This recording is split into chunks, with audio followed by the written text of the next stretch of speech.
On Vikings, let's win this game. The Minnesota Vikings have reached the point in training camp where reputations no longer guarantee roster spots. A fan favorite is suddenly fighting for his future. A fearless rookie cornerback is forcing his way into the conversation, and Adrian Peterson has delivered an honest assessment of the quarterback competition. But the biggest surprise may involve a completely different quarterback who could become available after the season. What happens over the next few weeks could reshape Minnesota's roster far beyond Week 1. Ivan Pace Jr. entered the NFL as the kind of underdog Vikings fans immediately wanted to support. Undrafted in 2023, he ignored every concern about his size and quickly earned opportunities with Brian Flores' starting defense. His aggressive style, ability to attack downhill, and fearlessness as a blitzer helped him become one of Minnesota's most exciting discoveries. 3 years later, however, the former fan favorite may be fighting simply to remain on the roster. Pace returned this offseason on a one-year contract worth $3.5 million, but the structure of that agreement gives the Vikings flexibility. Minnesota could release him without absorbing a dead salary cap charge, making performance rather than money the deciding factor. That situation became considerably more dangerous for Pace when the Vikings added Jamal in late July. Adams was once an all-pro safety, but he successfully transitioned into more of a linebacker role with Las Vegas in 2025. Minnesota signed him to an inexpensive $1.4 million contract, and his versatility gives Flores another physical defender who can blitz and operate near the line of scrimmage. Alec Lewis of The Athletic identified Pace as one of the players whose stock was moving in the wrong direction entering the second week of camp. Pace's strengths remain obvious, but so do the issues that have gradually reduced his role. He can explode through blockers and disrupt plays in the backfield. Yet he has also struggled with gap discipline and reliability in coverage.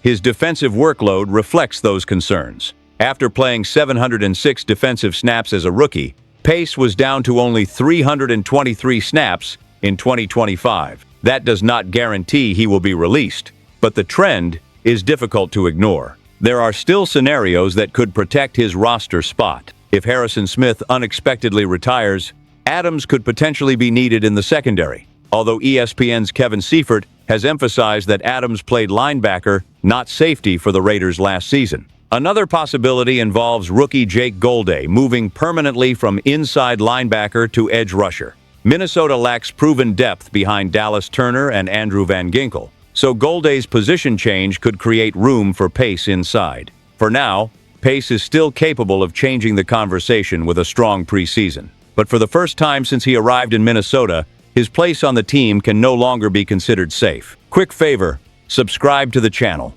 and join the conversation in the comments. Your opinion really matters here. While one established defender is losing ground, rookie cornerback Charles Demings appears to be gaining it quickly, the fifth-round pick from Stephen F. Austin entered training camp without the national attention surrounding defensive tackles Caleb Banks and Dominique Orange. That has not prevented him from becoming one of the most interesting young players in Eagan. Defensive coordinator Brian Flores praised Demings for his confidence, energy, work ethic, and steady improvement.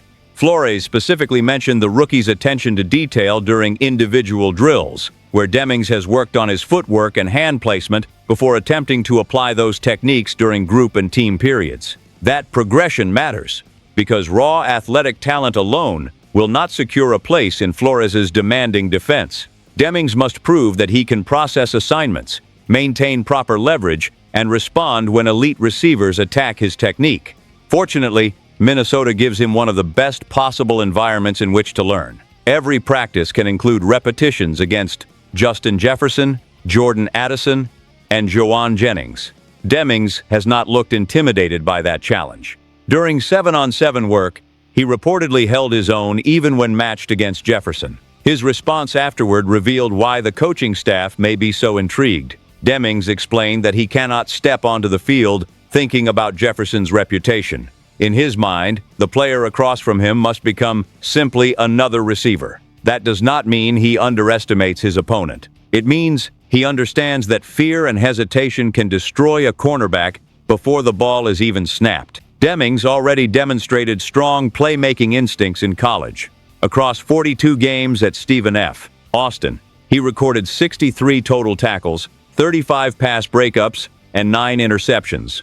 4 of those interceptions came during his final campaign in 2025, suggesting that his ball production was still improving when the Vikings selected him. His path to the roster is also becoming clearer. Isaiah Rodgers and James Pierre are expected to play on the perimeter, with Byron Murphy Jr. operating from the slot. Behind them, Demings and Dwight McGlothern currently appear to be the primary outside backups. Davion Armstead, Caleb Halassi, and newly added Jarrod Washington remain part of the competition, so Demings cannot afford to relax. He is not ready to be declared a starter, and padded practices and preseason games will provide much more meaningful evidence. Still, if he continues competing with the same confidence and translates his practice success into game situations, Demings could secure more than the final cornerback spot. He could become a legitimate defensive contributor much sooner than Minnesota originally expected. The quarterback competition has now attracted the attention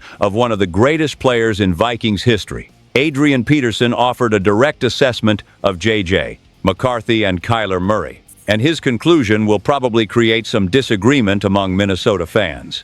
Peterson told Kyle Odegaard of Roto-Grinders that he would be surprised if McCarthy defeated Murray for the starting job.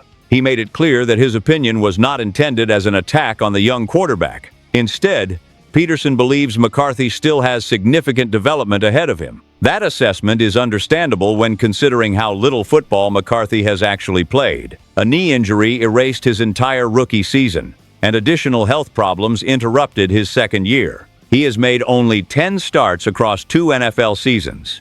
Minnesota went 6 to 4 inches those games, but the individual results were inconsistent. McCarthy completed approximately 57% of his passes and produced 11 touchdowns against 12 interceptions. There were moments when his mobility, arm talent, and competitive personality created optimism. There were also stretches when his accuracy, decision-making, and command of the offense revealed how much experience he had lost. Peterson believes that gap makes Murray the more logical choice right now. The former NFL MVP described Minnesota's decision to sign Murray as an excellent move and emphasized the veteran's agility, powerful arm, and ability to extend plays. Those skills could become extremely dangerous in an offense featuring Justin Jefferson, Jordan Addison, Jawan Jennings, and a creative play caller like Kevin O'Connell. However, this competition cannot be decided entirely by career accomplishments. Murray arrived in Minnesota this offseason and must learn terminology, protections, route adjustments, and the detailed responsibilities built into O'Connell's system. McCarthy has spent multiple years inside that offense and already understands his teammates. That familiarity is his greatest advantage. O'Connell has not announced a firm deadline for selecting a starter, but the decision cannot be delayed indefinitely. At some point, the winner will need the majority of the first-team repetitions to prepare for Week 1. Peterson's opinion carries weight because of everything he accomplished in Minnesota, but he is evaluating the competition from outside the building. The coaches see every meeting, every practice rep, and every adjustment at the line of scrimmage. Murray may remain the favorite because of his experience and proven talent, but McCarthy still controls whether this becomes a formality or a genuine battle. If he protects the football, demonstrates command of the offense, and consistently moves the starters during preseason action, the Vikings will have a much more difficult decision than Peterson currently expects. Even as Kyler Murray and J.J. McCarthy battle for the present, speculation has already started about whether a completely different quarterback could represent Minnesota's future. Bleacher Report's Christopher Knox suggested that the Vikings should monitor Baker Mayfield's situation with the Tampa Bay Buccaneers throughout the 2026 season. This is not a report that Minnesota has contacted Tampa Bay, nor does it mean Mayfield will become available.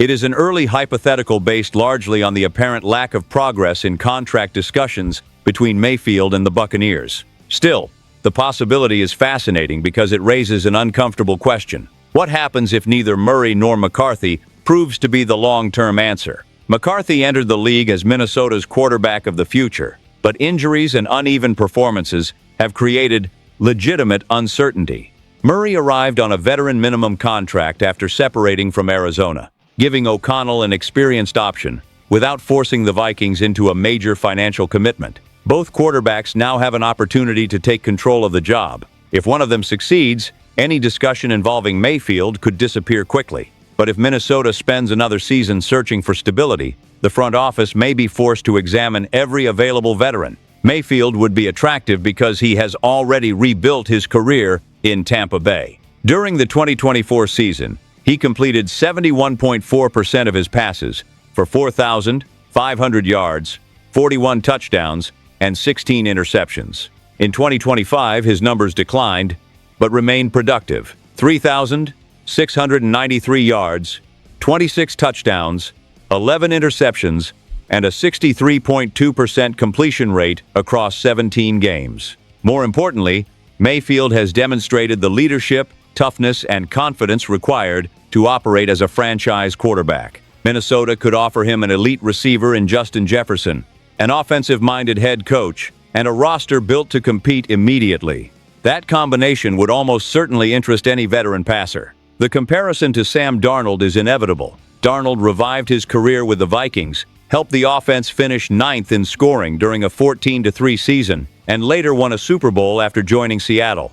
Knox's argument is that Mayfield could provide similar stability, but with a longer record of established NFL success. The potential cost, however, would be dramatically different. Mayfield would likely seek a substantial multi-year contract, and Minnesota would need to decide whether committing that money was wiser than continuing to develop McCarthy or extending Murray. For now, this remains speculation, not an imminent move. The Vikings' actual decision will be shaped by what happens on the field in 2026. But if the current quarterback battle fails to produce a convincing winner, Mayfield could become one of the most intriguing names connected to Minnesota next offseason.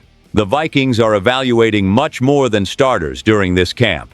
Ivan Pace Jr. is trying to protect the roster spot he once appeared certain to hold, while Charles Demings is showing how quickly a rookie can force coaches to reconsider their plans. At quarterback, Adrian Peterson believes Kyler Murray has the advantage, but J.J. McCarthy still has time to challenge that prediction. And although Baker Mayfield remains only a future possibility, his name reminds everyone how much depends on this season. Which of these 4 developments concerns or excites you the most? Leave your opinion below, subscribe to the channel, and we'll see you in the next Vikings update. Stay tuned. Skol Vikings. Let's go.